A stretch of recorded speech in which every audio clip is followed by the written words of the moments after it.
This Kalagoda card opens up an endless number of possibilities, a boundless plethora of interactions. But in one video, and only a 45 card deck, I can only show so much. That's right, I'm talking about Artist Colony. Together with 3 copies of Fansite, you can tutor anything, any card that is not an event from your deck. And that is such a powerful effect. But what will I use it for today? Well, clearly it's a very it just screams Shaper. It's such a green card.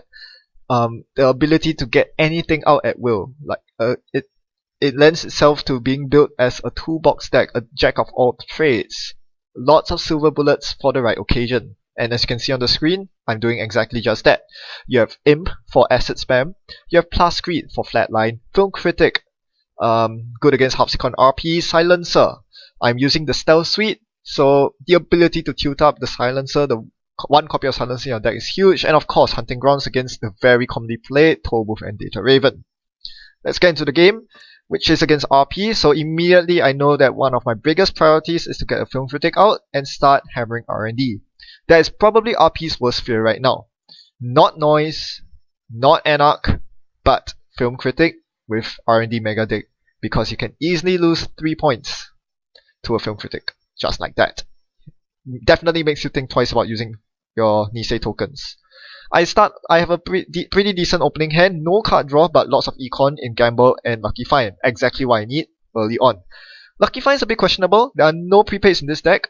Lucky Find is solely there for early burst economy, which I feel that this deck is very lacking. He lets me have the Jackson Howard, so I'm going to trash it. Note that he did not discard any cards in archives, and his celebrity gifted a couple of Eli's and a Global Food Initiative from his hand, so I am figuring that the Global Food is still in his hand. Since his Astrolabe draw drew me into the green dog, I am very tempted to run his hand here, and that's exactly what I do. I install the dog and hit HQ hard, knowing that it's an Eli. I can get through very cheaply to see that Global Food and steal it. I run HQ again because he has been drawing pretty hard. Maybe I can find a Nisei Mark II. I'll take that as well. This is probably one of the worst starts you can have against Kate as RP. This sort of normal early aggression is kind of normal for criminals, perhaps normal for Anarchs, but for Kate to get 4 points this early is very, very bad, especially considering that I can probably get through his servers pretty easily in time to come.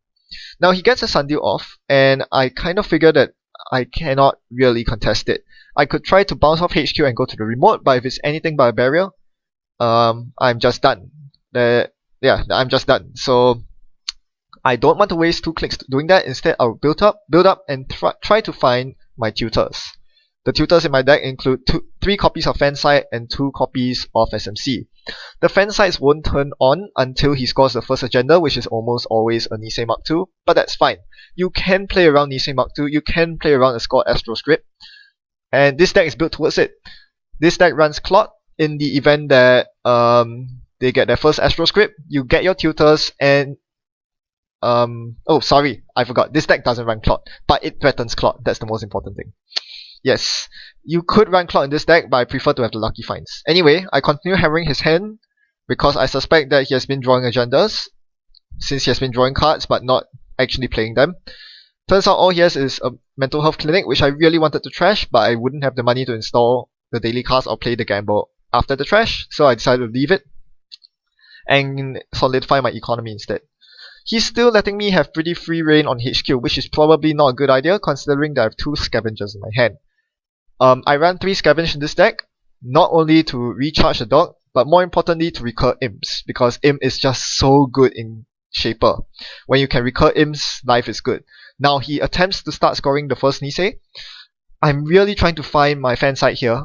I'm fine with him scoring the first Nisei if I can get a Fansite off, but I don't find the Fansite. I draw again, still not a Fansite. This hurts, this really hurts. Didn't think that finding one of my 3 Fansites would be this difficult. I discard the Hunting Grounds because I don't think he's running Tollbooth, given that he's spending 2 influence a pop of Eli's. And there it is. My Fansite. Well, late is better than never. I'll put it on the board right now. And, another tutor. I really could have used either of those earlier. Had they showed up earlier, I would have been able to contest the remote. Now, well, he gets an Nisei counter. If he starts chaining agendas, things could get rough quickly. Thankfully, he's not on too much economy. Having trashed his Sundew and have not getting his mental health going, he's in a bit of a rut right now. Now, I could be playing aggressively on his R&D. The one thing stopping me from doing so is the fact that I do not have enough stealth credits for Switchblade yet. And this is one of the big problems with this deck that I probably should try to fix. The fact that you have to respect HB and Jinteki, because they both run sentries that you really don't want to face check, the likes of Architect, Komainu, Tsurugi. So this is why I cannot place pressure on R&D right now. Instead, I'm digging, and I found my second stealth credit in the form of Cloak. So now we can get rolling. The game started.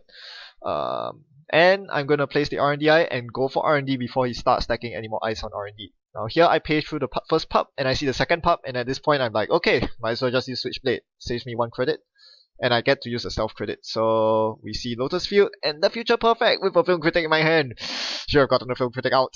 Well, failed the side game, thought he would beat 2. 1 in 3 chance, I outright win the game right there. So now this is a tricky part for my opponent. He knows the second card of R&D is the Future Perfect. Does he sack Jackson now? Does he draw the Future Perfect into hand? Does he draw the first card, then shuffle with Jackson? In any case, I think his Future Perfect is safe, unless he draws it into hand, because he can always choose to shuffle with Jackson after the fact. But here he chooses to simply sack the Jackson, which is good, because the first card was a Lotus Field, and I do not have my Refractor up just yet. I could install the SMC and get the Refractor out, but look at my credit pool. It's not in a good place right now, and I have nothing to pawn to Aesops. Now, this juncture I want to make a quick comment. One of the great things about running Aesops in this Artist Colony deck is that you run 3 copies of Artist Colony. They are all 0 to install.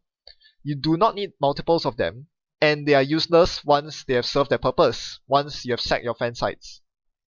So, the Artist Colonies are essentially easy marks that pay off slowly. So here I solve 1 Artist Colony because I drew into the second Artist Colony. So here I'm going to run R&D. Hopefully I can win straight off. I use 2 stealth credits to get past 2 parts with Switchblade, which is probably the cheapest way you can get past parts. It's amazing. I'm getting 2 for free basically because they're recurring credits.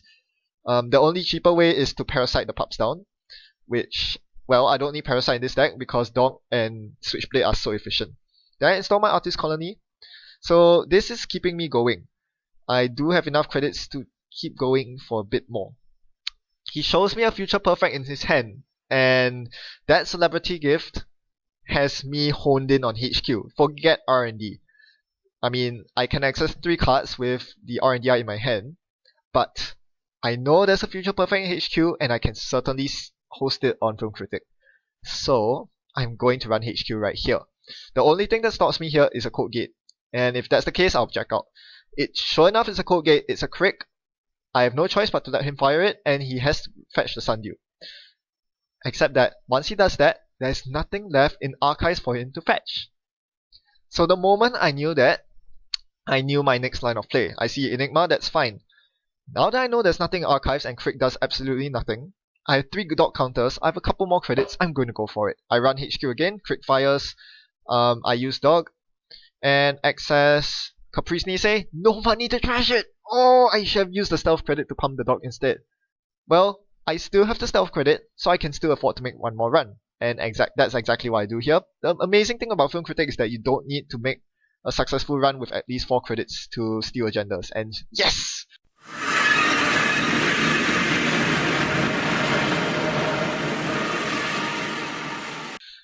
Found it, and that's the game. He cannot get 7 agenda points before I liberate the Film Critic off the Future Perfect off Film Critic. His only shot here is to tag me, and obviously he's not running any tag punishment.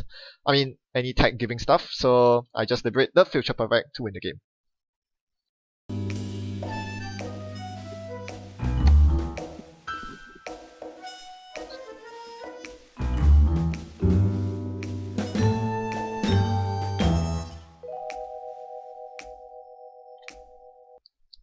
So while I didn't get to show off my deck at all, the fan sites never ever triggered. What I really want to show is that showing your hand can be a showstopper for the corp. The celebrity gifts were my opponent's downfall. I mean, he needed the money. He had to play the celebrity gifts, but he could have gone about securing his HQ in a better way, basically, because in essence, I stole 7 points off of HQ, all 7 points, thanks to his celebrity gifts. It was pretty easy. If he did not play either of the celebrity gifts at those junctures, I would never have ran HQ. Why would I? Why would I even bother? I mean, I might poke around, but I wouldn't have hammered HQ as hard as I did. I mean, the moment, especially the last one, knowing that I have a film critic out, showing me the future perfect in hand, and giving me 3 shots at poking at HQ for it, I'm gonna take that any day for an auto win. So when I saw the Enigma in his hand, that's when you know that he definitely should have placed the Enigma on HQ, or some other code gate, or any ice at all that would stop me for that matter, or rather tax me out. Instead, Lady was able to efficiently break through the Eli, the only piece of ice that really mattered, and I won off that. So it's very important to be conscious of what you telegraph as the corp when you play celebrity gift. This is a very essential skill when playing as RP, and clearly that cost my opponent the game as shown here. Thanks for watching and happy net running. Goodbye.